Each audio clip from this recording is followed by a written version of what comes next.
الحمد لله رب العالمين والصلاة والسلام على سيد الأنبياء والمرسلين أما بعد فأعوذ بالله من الشيطان الرجيم بسم الله الرحمن الرحيم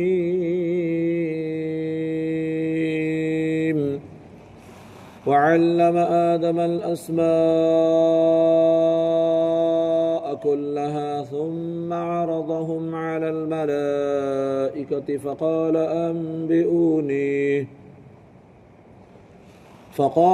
أنبئوني بأسماء هؤلاء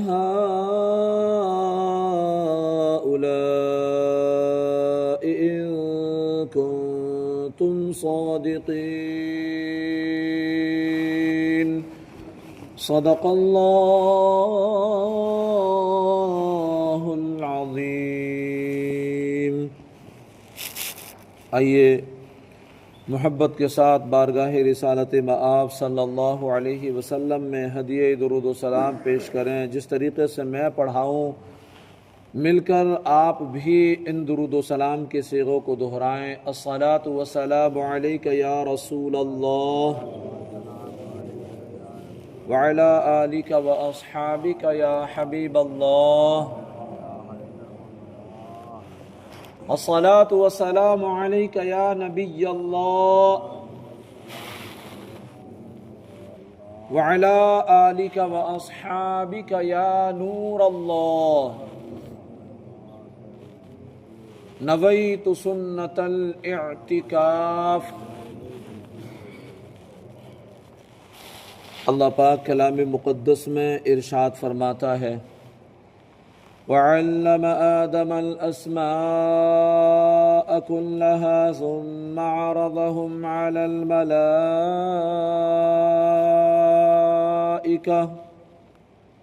اور اللہ تعالیٰ نے آدم کو تمام اشیاء کے نام سکھا دیے۔ فقال انبئونی باسماء هؤلاء ان کنتم صادقین۔ پھر ان سب اشیاء کو فرشتوں کے سامنے پیش کر کے فرمایا اگر تم سچے ہو تو ان کے نام بتاؤ۔ اللہ تعالیٰ نے آدم علیہ السلام پر تمام اشیاء پیش فرمائیں اور بطور الہام کے آپ کو ان تمام چیزوں کے نام، کام، صفات، خصوصیات، اصولی علوم اور صنعتیں سکھا دیں۔ انبئونی باسماء ہؤلاء، مجھے ان کے نام بتاؤ۔ تمام چیزیں فرشتوں کے سامنے پیش کر کے ان سے فرمایا گیا کہ اگر تم اپنے اس خیال میں سچے ہو کہ تم سے زیادہ علم والی کوئی مخلوق نہیں، تم سے زیادہ خلافت کا مستحق کوئی نہیں، تو ان چیزوں کے نام تو بتاؤ، کیونکہ خلیفہ کا کام اختیار استعمال کرنا ہوتا ہے، وہ فل اختیار دیا جانے والا شخص ہوتا ہے، لہذا اختیار استعمال کرنا، کاموں کی تدبیر کرنا، عدل و انصاف کرنا، یہ تمام چیزیں سیکھنا بھی اس کے لیے ضروری ہے، اور یہ بغیر اس کے ممکن نہیں کہ خلیفہ کو ان تمام چیزوں کا علم ہو جن پر اسے اختیار دیا گیا ہے اور جن کا اسے فیصلہ کرنا ہے۔ اس آیت میں اللہ تعالیٰ نے حضرت آدم علیہ السلام کے فرشتوں پر افضل ہونے کا سبب علم ظاہر فرمایا۔ علم بہت بڑی شے ہے، علم آدمی کو ممتاز کر دیتی ہے، علم آدمی کے اندر کمال پیدا کر دیتا ہے۔ جو بندہ علم رکھنے والا ہوتا ہے وہ فضیلتوں والا بن جاتا ہے، اس پر فضیلتیں عائد کر دی جاتی ہیں۔ اس سے معلوم ہوا کہ علم خلوتوں اور تنہائیوں کی عبادت سے افضل ہے، اور حضرت ابو ذر غفاری رضی اللہ تعالیٰ عنہ فرماتے ہیں کہ میرے نبی پاک صلی اللہ علیہ وسلم نے مجھ سے ارشاد فرمایا، اے ابو ذر، تمہارا اس حال میں صبح کرنا کہ تم نے اللہ تعالیٰ کی کتاب سے ایک آیت سیکھی ہو، یہ تمہارے لیے 100 رکعت نفل پڑھنے سے بہتر ہے۔ ایک آیت سیکھنا 100 رکعت نوافل ادا کرنے سے افضل بیان کیا گیا۔ اور آگے سنیں، اور فرمایا کہ اس حال میں صبح کرنا کہ تم نے علم کا ایک باب سیکھا ہو جس پر عمل کیا گیا ہو یا نہ کیا گیا ہو، فرمایا یہ تمہارے لیے 1000 نوافل ادا کرنے سے بہتر ہے۔ تو پتہ چلا کہ عالم کی فضیلت عابد پر ایسی ہی ہے جیسے 14ویں رات کی چاند کی فضیلت ستاروں پر۔ حضرت حذیفہ بن یمان رضی اللہ تعالیٰ عنہ سے روایت ہے کہ میرے نبی پاک صلی اللہ علیہ وسلم نے ارشاد فرمایا، علم کی فضیلت عبادت کی فضیلت سے زیادہ ہے، اور تمہارے دین کی بھلائی تقوی اختیار کرنے میں ہے۔ کہ بندہ جتنا متقی ہوتا ہے، جتنا پرہیزگار ہوتا ہے، اتنا ہی وہ فضیلت والا ہوتا ہے، اتنا ہی رب عز و جل کی بارگاہ میں مقبولیت کا درجہ پا لیتا ہے۔ کیونکہ تقوی کا معنی ہی یہ ہے کہ اللہ سے ڈرنا، اور جب بندہ اللہ سے ڈرتا ہے تو وہ نہ جھوٹ کے قریب ہوتا ہے، نہ غیبت کے قریب ہوتا ہے، نہ بغض و کینہ کے قریب ہوتا ہے، نہ تکبر کے قریب ہوتا ہے، نہ دھوکے بازی کے قریب ہوتا ہے، نہ فسادات کے قریب ہوتا ہے۔ وہ تمام چیزوں سے اپنے آپ کو بچاتا ہے، رب سے ڈرتے ہوئے زندگی گزارتا ہے۔ واقعہ آدم سے یہ بھی معلوم ہوا کہ انبیاء علیہم السلام فرشتوں سے افضل ہیں۔ انبیاء علیہم السلام فرشتوں سے افضل ہیں، اور یہ عقیدہ کئی دلائل سے ثابت ہے۔ ان میں سے 6 دلائل ہم یہاں ذکر کرتے ہیں۔ نمبر 1، حضرت آدم علیہ السلام کو اللہ پاک نے اپنے خلیفہ بنایا، اور یہ اس بات کی دلیل ہے کہ وہ فرشتوں سے افضل ہیں، کیونکہ ہر شخص یہ بات اچھی طرح جانتا ہے، بادشاہ کے نزدیک لوگوں میں سب سے بڑے مرتبے والا وہ شخص ہوتا ہے جو ولایت اور تصوف میں بادشاہ کا قائم مقام ہو، جو بادشاہ کی نیابت کرنے کے لائق ہو، جو بادشاہ کی غیر موجودگی میں اس کی جگہ کو سنبھالنے کے لائق ہو، وہ بادشاہ کی نظر میں سب سے افضل و برتر ہوتا ہے۔ دوسری وجہ یہاں بیان فرمائی کہ حضرت آدم علیہ السلام فرشتوں سے زیادہ علم رکھنے والے ہیں، اور جیسے زیادہ علم ہو وہ افضل ہوتا ہے، جسے زیادہ علم ہو وہ افضل ہوتا ہے، کیونکہ اللہ نے فرمایا قُلْ هَلْ يَسْتَوِي الَّذِينَ يَعْلَمُونَ وَالَّذِينَ لَا يَعْلَمُونَ، فرمایا تم فرماؤ کیا علم والے اور بے علم والے برابر ہیں۔ تیسری وجہ یہ بیان فرمائی کہ اللہ تعالیٰ نے فرشتوں کو یہ حکم دیا کہ وہ حضرت آدم علیہ السلام کو سجدہ کریں۔ اس سے معلوم ہوا کہ وہ فرشتوں سے افضل ہیں، کیونکہ سجدے میں انتہائی تواضع ہوتی ہے، اور کسی کے سامنے انتہائی تواضع وہی کرے گا جو اس سے کم مرتبے والا ہو، جو اس سے کم تر ہو، جو اس سے کم درجے رکھتا ہو۔ اچھا، چوتھی فضیلت یہاں بیان فرمائی گئی کہ اللہ تعالیٰ نے فرمایا ان اللہ اصطفى آدم ونوحا وآل ابراہیم وآل عمران علی العالمین، فرمایا بے شک اللہ نے آدم اور نوح اور ابراہیم کی اولاد اور عمران کی اولاد کو سارے جہان والوں پر چن لیا۔ اس کا معنی یہ ہے کہ اللہ تعالیٰ نے ان انبیاء کرام علیہم السلام کو تمام مخلوقات پر چن لیا، اور چونکہ مخلوقات میں فرشتے بھی داخل ہیں، مخلوقات میں فرشتے بھی داخل ہیں، اس لیے ان پر بھی ان انبیاء علیہم السلام کو چن لیا گیا، لہذا وہ فرشتوں سے افضل ہوئے۔ وہ فرشتوں سے، انبیاء علیہ السلام فرشتوں سے افضل ہوئے۔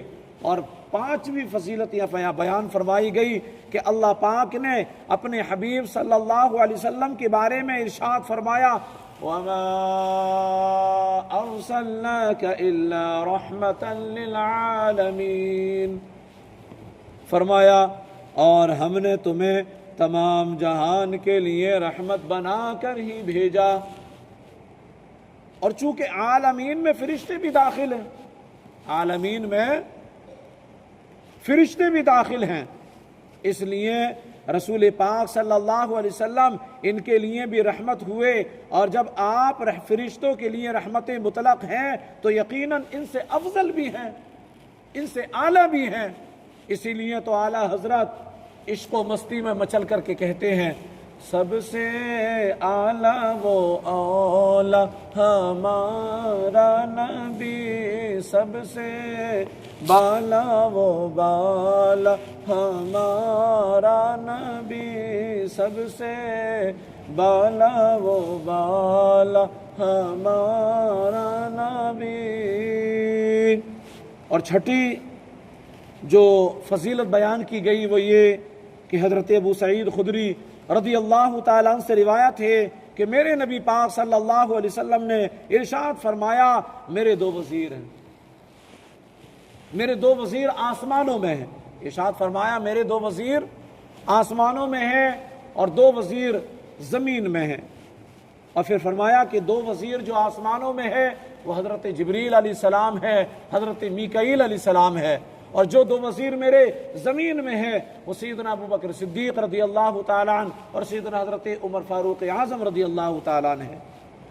اس حدیث پاک سے معلوم ہوا کہ میرے نبی پاک صلی اللہ علیہ وسلم بادشاہ کی طرح ہے، اور حضرت جبریل علیہ السلام، حضرت میکائیل علیہ السلام دونوں ان کے وزیر کی طرح ہیں۔ اور چونکہ بادشاہ وزیر سے افضل ہوتا ہے، بادشاہ وزیر سے افضل ہوتا ہے، اس لیے ثابت ہو گیا کہ حضور پاک فرشتوں سے افضل ہیں، حضور پاک فرشتوں سے بھی افضل ہیں۔ صلو علی الحبیب صلی اللہ تعالی علی محمد صلی اللہ علیہ وسلم۔ الحمدللہ رب العالمین والصلاة والسلام علی سید الانبیاء والمرسلین۔ یا رب مصطفیٰ رسول کریم صلی اللہ علیہ وسلم کے واسطے ہمارے والدین کی ساری امت مسلمہ کی مغفرت فرما دے۔ اے اللہ کلام مقدس کی تلاوت کی، اس کا ترجمہ بیان کیا، اس کی تفسیر کی، مولا اسے اپنی بارگاہ میں قبول و مقبول فرما لے۔ اے اللہ ہمارا اس قرآن پاک کی تفسیر کے حلقے میں بیٹھنا ہمارے لیے ذریعہ نجات بنا دے۔ اے اللہ خوشحالیوں کا ذریعہ بنا دے۔ اے اللہ ہم سب کو اس حلقے کی برکت سے رزق میں ہمارے برکتیں عطا فرما دے، کاروباروں میں وسعتیں عطا فرما دے، گھروں میں رحمتوں کے نزول فرما دے۔ اے اللہ تمام زمینی آسمانی بلاؤں سے ہماری حفاظت فرما۔ اے اللہ ہم سب کو اپنے حفظ و امان میں لے لے۔ اے اللہ ہماری آنے والی نسلوں کو تیرے محبوب کا عشق نصیب فرما دے، ہمیں بھی سچا عاشق رسول بنا دے، سنتوں کا پیکر بنا دے، سنتوں کے مطابق زندگی گزارنے والا بنا دے۔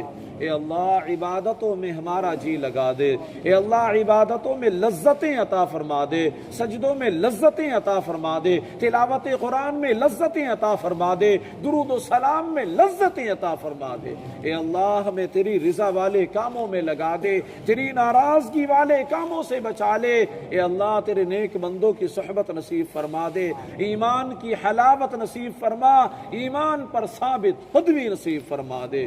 اے اللہ جہاں جہاں بھی مسلمان پریشان ہے مولا سب کی پریشانیاں دور کر دے۔ اے اللہ بالخصوص ہمارے پیارے پیارے ملک عزیز ملک ہندوستان کی حفاظت فرما اور ملک ہندوستان میں رہنے والے تمام مسلمانوں کی خیر فرما۔ اے اللہ ہماری ان دعاؤں پر اپنے محبوب کریم رؤوف الرحیم علی کا تحیت و تسلیم کے صدقے طفیل رحمت کی نظر فرما دے۔ سبحان ربک رب العزت عما یصفون وسلام علی المرسلین والحمد للہ رب العالمین لا الہ الا اللہ محمد الرسول اللہ صلی اللہ علیہ وسلم۔ کعبے کے بدر و دجا تم پہ کروڑوں درود، طیبہ کے شمس و ضحیٰ تم پہ کروڑوں درود، شافع روز جزا تم پہ کروڑوں درود، دافع جملہ بلا تم پہ کروڑوں درود، دافع جملہ بلا تم پہ کروڑوں درود، دل کرو ٹھنڈا میرا وہ کفے پا چاند سا، دل کرو ٹھنڈا میرا وہ کفے پا چاند سا، سینے پہ رکھ دو ذرا تم پہ کروڑوں درود، اور کوئی غیب کیا تم سے نہا ہو بھلا، اور کوئی غیب کیا تم سے نہا ہو بھلا، جب نہ خدا ہی چھپا تم پہ کروڑوں درود، اور کوئی غیب کیا تم پہ کروڑوں درود، کام وہ لے لیجئے تم کو جو راضی کرے، کام وہ لے لیجئے تم کو جو راضی کرے، ٹھیک ہونا میں رضا تم پہ کروڑوں درود، کعبے کے بدر و دجا تم پہ کروڑوں درود، طیبہ کے شمس و ضحیٰ تم پہ کروڑوں درود۔ الصلاة والسلام علیکہ یا رسول اللہ، الصلاة والسلام علیکہ یا حبیب اللہ، الصلاة والسلام علیکہ یا نبی اللہ، وعلى آلک واصحابک یا نور اللہ، صلی اللہ تعالی علیہ وسلم۔ سبحان ربک رب العزت عما یصفون وسلام علی المرسلین والحمد للہ رب العالمین۔